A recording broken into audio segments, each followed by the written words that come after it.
Let's talk about miniatures.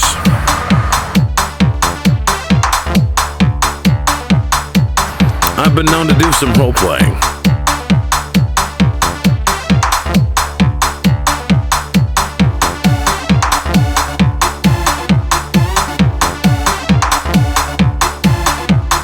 Welcome to another installment of Miniature Mashup, guys. This one's going to be about artificial intelligence out of control. I'm going to make some kind of giant living computer, and I'm doing this because I really enjoyed two films this summer, Terminator Genisys and Avengers Age of Ultron, both with surprisingly similar antagonists, in this case the evil artificial intelligence. That idea goes all the way back to Mary Shelley's Frankenstein. Well, you know what, before I get into that, let's talk about the project itself. I'll be starting with this plastic bottle. It's used to hold fiber, dietary fiber that you mix in with water, but you'll find lots of sort of plastic jar things like this. I'm going to be gluing lots of little LEDs. These are all burned out, and they came from a movie theater. I have lighting that you step on when you go up and down the steps there. And these are all burned out. I'm going to be sorting them by color on the project. I'll be just hot gluing them on, and it's going to give it a nice computerized look. Before I glue them on, of course, I'll be sketching out where this creature's face is going to be. So we'll apply those with hot glue, and then we're going to paint a face on it, and we're going to put it inside the bottom of an old coffee pot. We're going to glue some bits of plastic here and there, and that's most of the project. I'm going to use a large wooden bead to make electricity, as you'll see a little bit further on as the project proceeds. Most of it doesn't need explanation. I think you can watch me paint it, and you'll pretty much figure out what I'm doing. So I'm going to talk about Mary Shelley's Frankenstein, which was considered by many to be the first real science fiction book. When she wrote the science as we think of it, didn't really exist. Louis Pasteur wouldn't be born for another 50 years. Madame Marie Curie wouldn't be around for another 50 either. Actually, Pasteur's a little earlier. But we wouldn't know about radiation. We wouldn't know about germs for 30 to 50 years before this was written. The closest thing to science was still alchemy at this point when Frankenstein was written.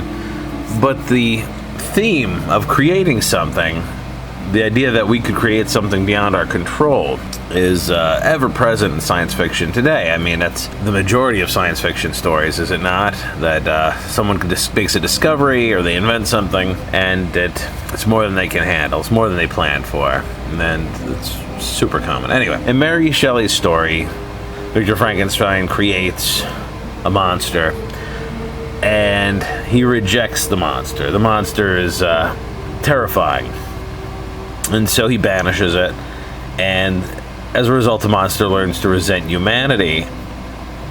In modern versions of this story, typically the AI sizes up humanity, sees its flaws, and decides that it's a threat and it should destroy it. That's far more common in the Berserker series, and the Matrix, and Terminator, of course. We see that a lot. And I think when you're creating an AI yourself, you need to decide what route you're going to go. What are its motivations? If you're going to have an AI as an antagonist in your story or in your gaming chronicle, you're going to want to figure out what are its aims. Does it just seek equality, as the AI did in the beginning of the Matrix, or kind of like Frankenstein? Even Ultron in the books is somewhat a sympathetic character. They tried to give him a little bit of that in the movies. They made him seem very human. He had a sense of humor. He could get angry. He wasn't a faceless machine like Skynet. Now, I say that even though in this last Terminator film, they've changed Skynet up. They've made it the 10th Doctor, the 11th Doctor. I'm not even sure. It's Matt Smith, and he's got a personality now. Skynet's something you can talk to and interact with. It's not just a faceless computer. And but that's trivial. I ran a game.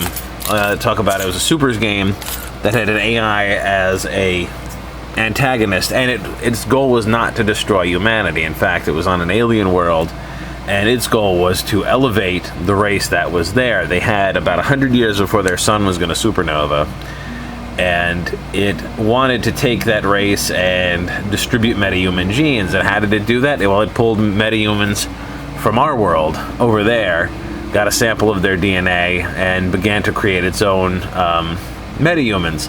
And in the meantime, it, not knowing if the supers would side with it or not, it created some distractions for them, some red herrings, and some serious problems on the planet. It was a AI that was sort of patched into every network on the planet, and at this point, this race had weather control and all kinds of genetically engineered fauna and flora. All of this was patched into the computer, so the computer could, basically be a surrogate dungeon master, I guess, and sort of throw any challenge at the players to keep them busy while it created its metahumans that it wanted.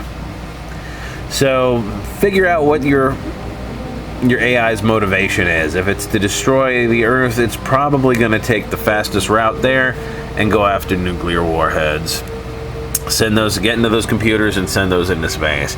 If it's something else, if it wants to correct humanity in some way, that's probably just as interesting. So that's it. I just wanted to gab a little bit about artificial intelligences, and this is a real short one. I hope you guys enjoyed it.